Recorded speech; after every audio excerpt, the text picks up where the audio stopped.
Hello everyone, greetings of the day. We welcome you in our YouTube channel mathematical concepts. स्वागत है आप सभी का हमारे YouTube चैनल मैथमेटिकल कॉन्सेप्ट्स में।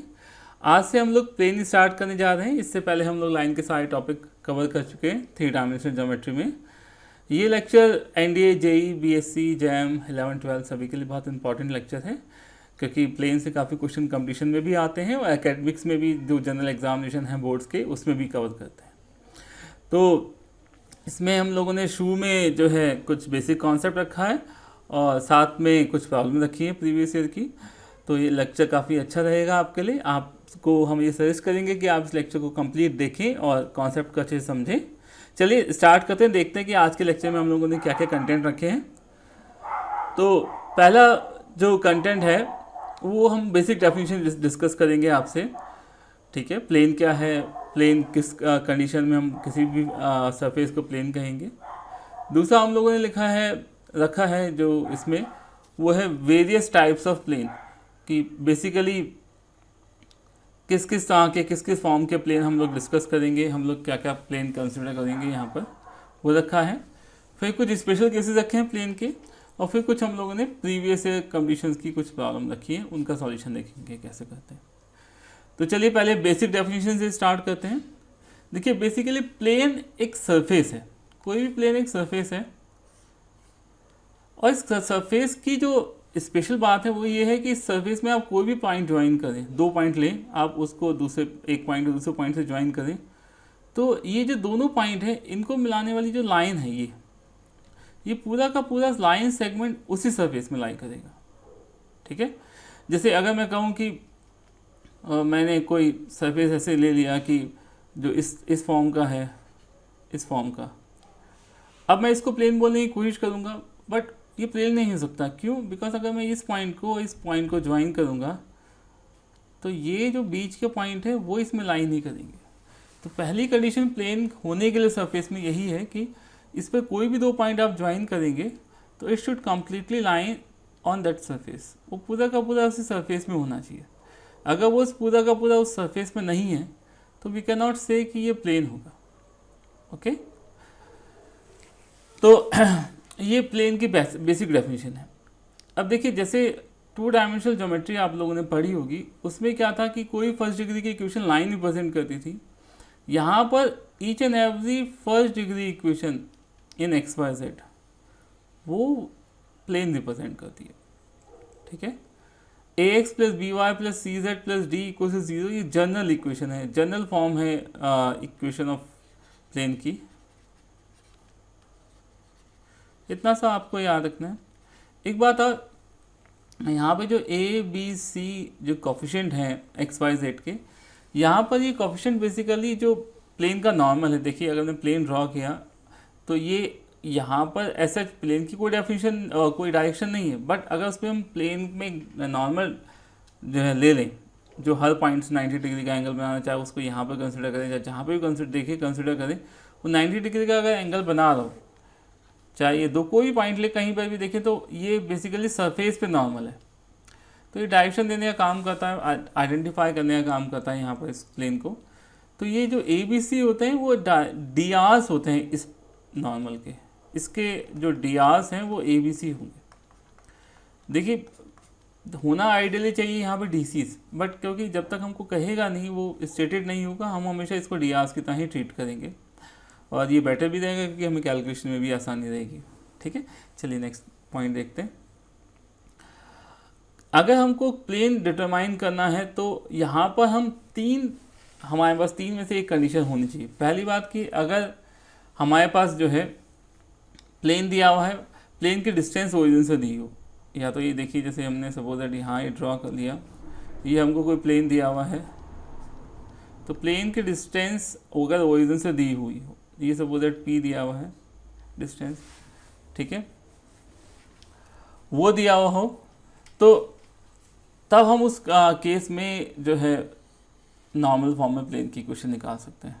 ठीक है, तो ये ध्यान रखना, जब भी नॉर्मल टू द प्लेन, यानी कि एक नॉर्मल दिया हो प्लेन पर, वो दिया हो और ये डिस्टेंस दिया हो, ये दोनों चीज़ दी हो, तो हम इक्वेशन कैलकुलेट कर सकते हैं, वो अभी हम आगे देखेंगे कैसे कैलकुलेट करते हैं, क्या इक्वेशन है उसकी। दूसरी बात, अगर देखिए प्लेन को फिक्स करना है तो अगर हमारे पास क्या हो कि जैसे हमने ये प्लेन यहाँ पर लिया, यहाँ पे कोई पॉइंट हमने फिक्स कर दिया, तो अगर ये पॉइंट फिक्स हो जाए, कोई पॉइंट यहाँ पे प्लेन पर, ये तो मैंने कॉर्नर पे ले लिया, आप कोई पॉइंट ले लें और साथ में परपेंडिकुलर डायरेक्शन उसकी दी हुई हो, एक पॉइंट फिक्स कर दिया और एक परपेंडिकुलर डायरेक्शन फिक्स कर दी, तो हम ये स्पेस पे इसकी लोकेशन बता सकते हैं प्लेन की, तो प्लेन इजीली डिटरमाइन हो सकता है इस कंडीशन में भी। ठीक है। तीसरी बात, अगर तीन नॉन कोलिनियर पॉइंट्स का मतलब क्या है कि यहाँ पर एक पॉइंट दे रखा हो, यहाँ दे रखा हो कोई पॉइंट, सपोज लाइन में भी है तो दूसरा ये वाला लाइन में ना हो इनकी। ठीक है। तो एक कोलिनियर पॉइंट अगर हमको, तीन नॉन कोलिनियर पॉइंट अगर हमको मालूम है तो भी हम जो है प्लेन की इक्वेशन कैलकुलेट कर सकते हैं। ठीक है। चलिए हम अलग अलग फॉर्म में देखते हैं इक्वेशन ऑफ द प्लेन क्या क्या है। देखिए अगर हम एक्स वाई प्लेन की बात करें, तो अगर आप एक्स वाई प्लेन की बात करें तो ये एक्स है, ये जेड है और ये वाई है। ठीक है। तो अगर मैं इस वाले प्लेन में हूँ, सपोज ये एक्स वाई इस वाले प्लेन में हूँ, तो देखिए यहाँ पर हर एक पॉइंट जो होगा, कोई पॉइंट अगर आप कंसिडर करेंगे तो उसका z कोऑर्डिनेट 0 आएगा। तो इसलिए जो एक्स वाई प्लेन होता है, या उसको एक्स ओ वाई भी बोलते हैं हम लोग, उसकी जो इक्वेशन होती है वो z इक्वल टू 0 होती है। क्लियर।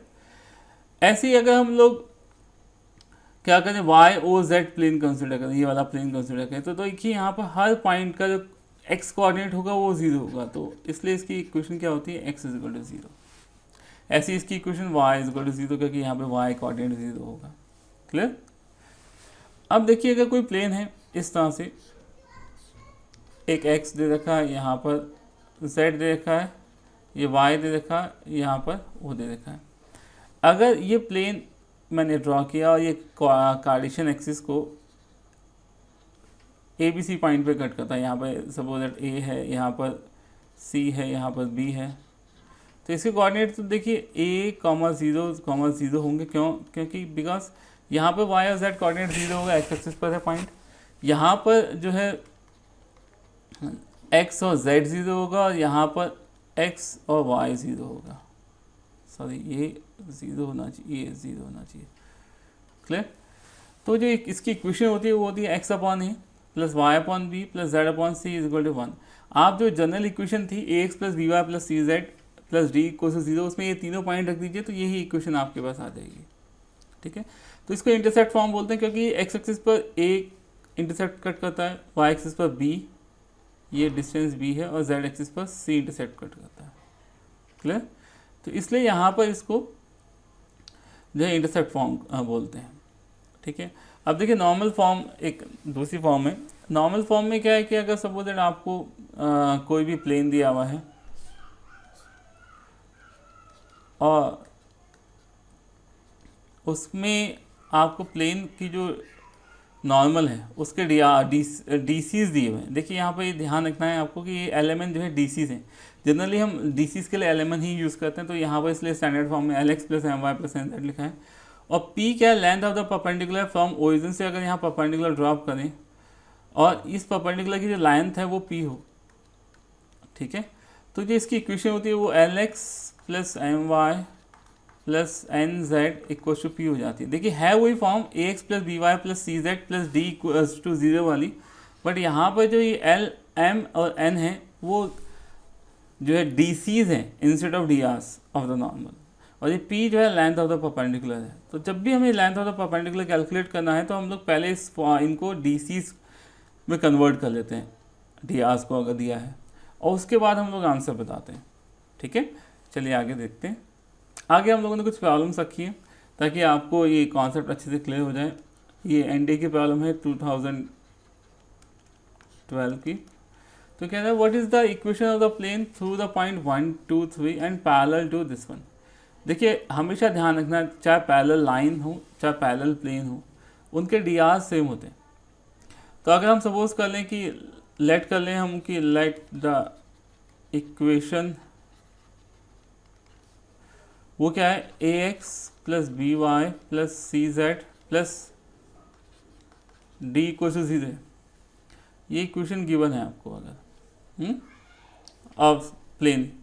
तो देखिए डियाज जो ए बी सी हैं वो तो आप ऐसे उठा के रख दीजिए, 3x plus 4y plus minus 5z plus D की जगह आप k लिख दीजिए। मतलब d आपको दिया हुआ ही नहीं तो आप d भी लिख सकते हैं, कुछ भी लिख सकते हैं। बेसिकली टू पैरेलल प्लेन्स और two parallel lines are differ by a constant only. तो ये कांस्टेंट वही कांस्टेंट है, ठीक है। अब आपको k की वैल्यू चाहिए, आप ये पॉइंट यहाँ पे रख दीजिए। अगर ये पॉइंट प्लेन पर है तो सेटिस्फाई करेगा। तो 3.1 यानी कि 3 हो गया, प्लस 4.2 यानी 8 हो गया, minus 3 5 15 plus k equal to 0। तो ये k की वैल्यू आपके पास आ गया सिंपल कितना 8 और 3 11 और ये हो गया 4। क्लियर। अब आप इस वैल्यू को उठा के यहाँ रख दीजिए। तो आपके पास जो रिक्वायर्ड इक्वेशन ऑफ प्लेन आ गया वो आपके पास ये हो गया, ठीक है। 3x plus 4y minus 5z plus d equal to 0। Clear. I hope it is clear to you. चलिए आगे देखते हैं। Clear. Length of the normal from the origin से नॉर्मल डाला है on the plane x plus 2y minus 2z equal to 9, वो बताना है हमको। तो देखिए मैंने अभी आपको कहा ना लेंथ ऑफ द परपेंडिकुलर निकालना है फ्रॉम ओरिजिन। तो आप क्या कीजिए, इनको पहले डीसीज में कन्वर्ट कर लीजिए, वो बहुत आसान है करना। देखिए आपको डीआर्स दिए हैं उसे 1 2 -2 डीसीज निकालना है। तो आप इसको बहुत ईजिली कैलकुलेट कर सकते हैं। कैसे? डीसी होता है एल निकालेंगे 1/√, इसका स्क्वायर प्लस इसका स्क्वायर फिर स्क्वायर रूट ले लीजिए आप। तो ये हो गया कितना 1 2 और ये 2^4 यानी कि 3 आ जाएगा सिंपल, ठीक है। आप क्या कीजिए जितने ये हैं इन सबको स्टैंडर्ड फॉर्म में कन्वर्ट कर दिए। तो यहाँ पे जो इसका स्क्वायर रूट होता है बेसिकली जो मिसिंग टर्म होती है a² plus b² plus c² होता है। अगर आप डीसीज को देखें अगर आप plus minus 1/√a² plus b² plus c² है। तो समझाने के लिए कहता हूँ आप वर्बल भी कर सकते हैं, ये बहुत आसान है। m की अगर आप वैल्यू देखें तो b/√a² plus b² plus c² होती है। तो देखिए आप हर टर्म में एक ही कंपोनेंट एक्स्ट्रा होता है। अगर डीसीज में देखें डी आर से, तो आप इस कंपोनेंट से डिवाइड कर दिए सिंपल, यानी कि 3 से आप डिवाइड कर दीजिए पूरे में।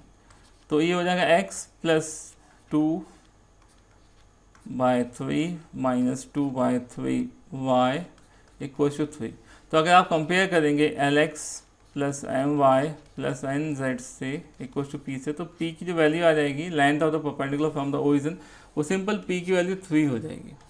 आपको कुछ सोचने की ज़रूरत ही नहीं, आप बहुत विद इन सेकेंड निकाल सकते हैं। 17 का क्वेश्चन है तो इंपॉर्टेंट क्वेश्चन है, आप विद इन सेकेंड निकाल सकते हैं। मतलब इसको मैक्सिमम 2 और 3 सेकेंड में आप बता देंगे इसको।